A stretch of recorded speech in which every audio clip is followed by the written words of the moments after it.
Today's video, I'm going to teach you how to create a calendar in Airtable. First, open your browser and go to the Airtable website. This is where all the magic happens, and starting from the home page ensures you're in the right place with the latest interface. Once you're there, sign into your Airtable account. If you're part of a team or workspace, make sure you're using the account that has access to the base you want to work with, so you'll be able to create views without any permission issues. Next, open the base, and then the specific table you want to visualize as a calendar.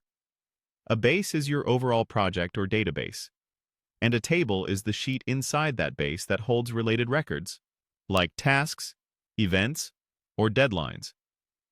Choose the table that contains the items you want to see on a timeline. Before creating the calendar, confirm that your table has a date field. A calendar view relies on a true date type field, not just text. You can usually spot it by looking at the field type under the column name.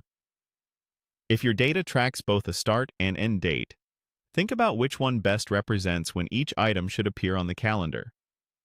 If you only track a single date, that's perfectly fine too. Now, look to the Views panel, typically on the left side of your screen. Click Add View or the plus sign next to Views.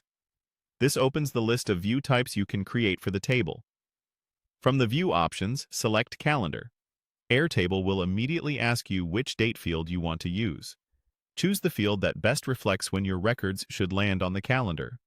If some records are missing dates, they won't appear until those dates are filled in, so keep that in mind as you review the results. You'll be prompted to enter a name for this calendar view.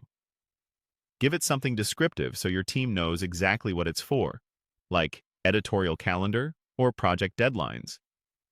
Clear naming helps keep your workspace organized as you add more views over time. Click Create to finalize the view. Airtable will generate your calendar and place your records on the appropriate days. From here, you can browse by month, week, or day, depending on your needs.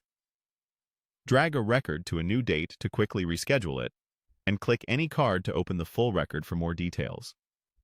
Use filters and sorts in the view bar to focus on a subset of records, and consider colors tied to a status field to make priorities stand out at a glance. That's it. You've created a calendar in Airtable